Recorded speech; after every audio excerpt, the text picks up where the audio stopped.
So in my last video, I spoke about how expectations can weigh us down in business and create a sort of friction with reality. If you remember, I spoke about how reality is doing this moving, changing thing all the time, and that we kind of say, but reality, you're supposed to be like this, and the friction we feel is this. So today, I want to take one step further and show how we actually keep beating ourselves up with those expectations. Remembering, of course, that expectations are thought. And that is like hitting ourselves with a ruler and wondering why our headache won't go away.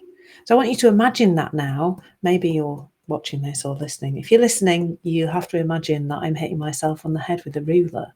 So imagine that that's happening and you're watching me hit myself on the head with a ruler. And all the time I'm hitting myself on the head with a ruler, I am continually complaining about my headache. So my headache is just on this one side of my head. It's where the ruler is, by the way, if you happen to be listening to this. I'm hitting that. I've got less headache. It won't go away. And I've tried everything. I'm drinking loads of water. Look, I've got my water here. Drinking loads of water. And I'm going for loads of walks in the fresh air. And I'm sniffing lavender oil. And I'm getting loads of sleep. And I'm not watching telly. And I'm wearing my blue light blocking glasses.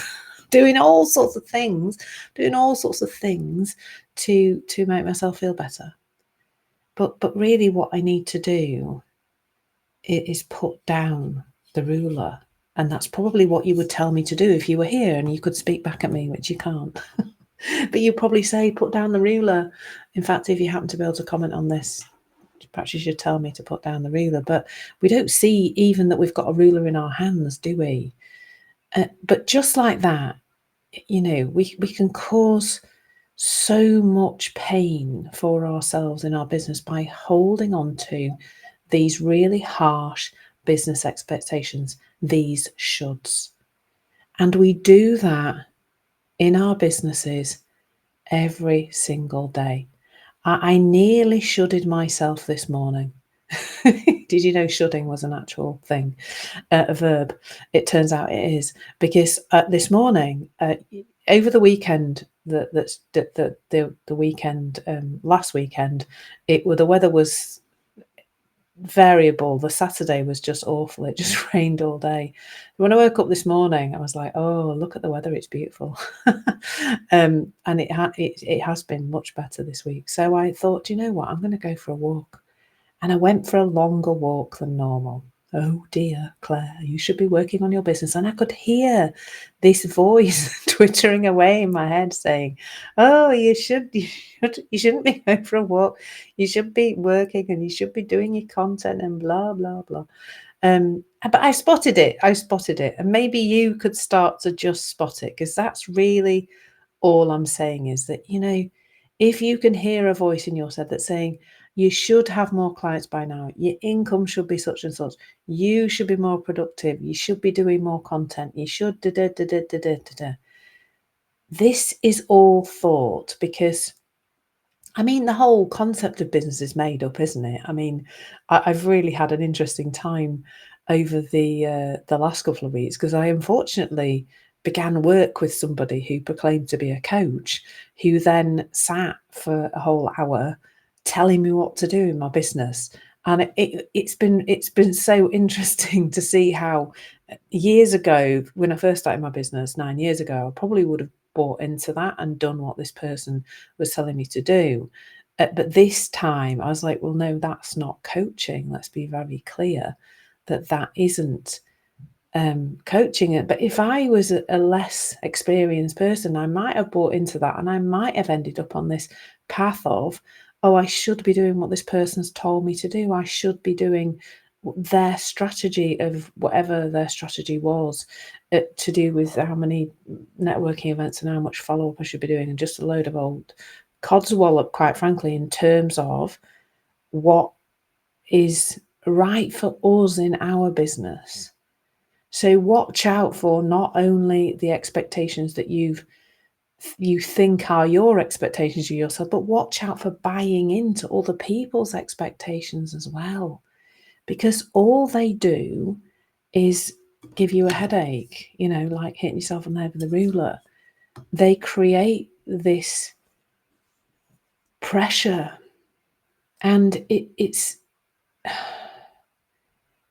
so easy to get caught by that, because I think for me, growing up in the 70s and 80s, where parenting was very much of the treat 'em mean, keep 'em keen variety, this habit of beating ourselves up with a ruler, or this habit of thinking that this sort of wrongifying ourselves all the time is the way to get ourselves to be better or to improve, is so logical, so logical. I remember years and years ago, I saw a post on LinkedIn by the wife of a quite well-known social media teacher, and I can't even remember his name or her name right now.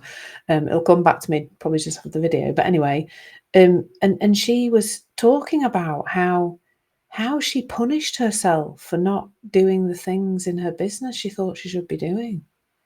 Like actually describing how she motivated herself by punishing herself when she didn't do what she'd put on her list to do or whatever it was.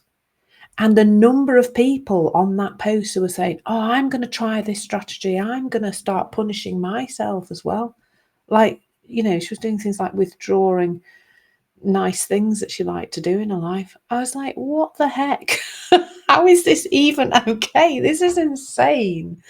Because since when did being hard on ourselves create the spaciousness and the clarity to create?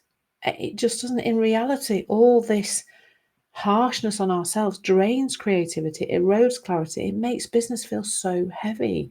And that for me is the opposite direction than the direction I want to point you in.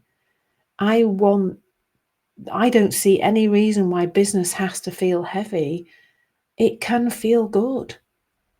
And we can start with it feeling good. Now, that doesn't mean we avoid doing difficult things that feel difficult, but it means that we're in the present moment. We're not in this world of expectation. So in the present moment, we say, right, that there's something I'm inspired to do. Now, predictably, your mind will start on with the BS of the inner critic very quickly, probably. That we can see that and we can move through that. That's cool. Like, let's do that. But let's get into the present moment. Let's stop beating ourselves up with all these shoulds and must do's, and it's just all ick, isn't it? Now, what if we just dropped the ruler? What if we dropped the word should? What if we dropped that wrongification of ourselves? It's all thought, isn't it? All of it. And what I'm seeing more and more is that when I say a good feeling business that's well run, I mean that there's less on your mind. There's less rules. There's less of this forced shouldifying yourself and wrongifying yourself. There's less self-measurement. And in the subtraction of all this thinking, there is space. There's actually simplicity. I mentioned that in the last video.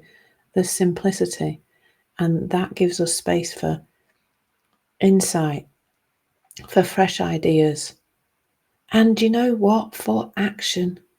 Because action then flows naturally, guided by presence rather than pressure. It doesn't work, this whole thing of putting pressure on ourselves in order to take action. In the short term, beating yourself up with a ruler might work. But I'm telling you, it does not in the long term. And I meet so many business owners who are absolutely exhausted and burnt out because they are shouldifying themselves all the time. So let's move from should to simplicity, because a well-run, good-feeling business isn't created by beating yourself into shape. Actually, Your business is more likely to grow when you stop measuring and you start listening to yourself, not up here in your head, but down here in your heart. And then just take the next step that makes sense now. That's where this content came from this week, that on Monday, my course about expectations was released on Insight Timer. And I thought, how can I simplify again? Well, I can simplify again by taking content that I've already created on Insight Timer and talking about it here, out here in the rest of the world. So that might be something to explore, that course on Insight Timer. Or maybe you want to reach out for a conversation, and maybe you'd like to just take that next step to start to just loosen some of these expectations of yourself. So I hope that's been helpful. I hope that's given you a little bit of a different perspective on expectations and how heavy they can be. I mean, they're basically future thinking. And I think the more we can put that down, the better. Take care. Lots of love, and I hope to see you again soon.